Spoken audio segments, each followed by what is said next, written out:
بسم اللہ الرحمن الرحیم۔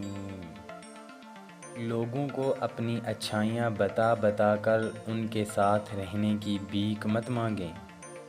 اپنی کچھ برائیاں بتا کر دیکھیں کون کون ساتھ چلتا ہے۔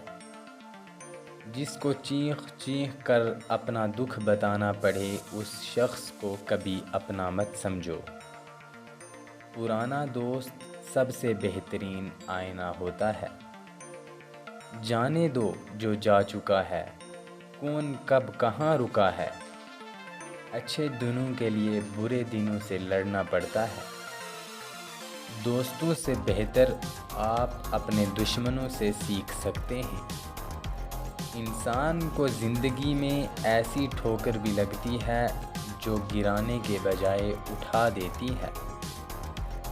جھانکنے کی بہترین جگہ اپنا گریبان ہے اور رہنے کی بہترین جگہ اپنی اوقات ہے۔ کچھ لوگ ہماری نفرت کے قابل بھی نہیں ہوتے اور ہم ان پر اپنی محبت ضائع کر دیتے ہیں۔ عقل کے اندھے لوگ اکثر حسد میں خود کو ہی برباد کر دیتے ہیں۔ برے وقت میں بھی اچھائی ہے۔ جیسے ہی آتا ہے فالتو کے لوگ چلے جاتے ہیں۔ جس کی عزت نہیں کر سکتے اس سے محبت بھی نہ کریں۔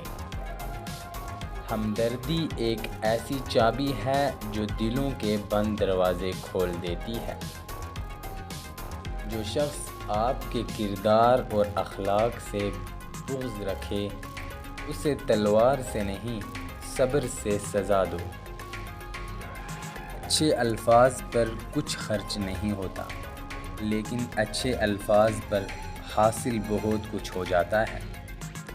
اچھائی کے لیے ضروری نہیں کہ سب کے ساتھ اچھا کیا جائے۔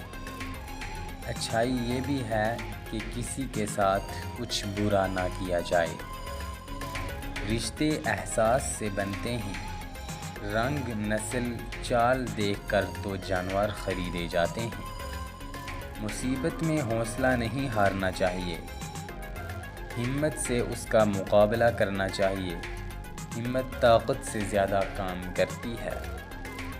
جسم کی چوٹ تو وقت کے ساتھ ٹھیک ہو جاتی ہے، لیکن لفظوں اور رویوں کے زخم کبھی نہیں ٹھیک ہوتے۔ دو چیزیں اپنے اندر پیدا کر لو، چپ رہنا اور معاف کرنا، کیونکہ چپ رہنے سے بڑا کوئی جواب نہیں ہوتا اور معاف کر دینے سے بڑا کوئی انتقام نہیں۔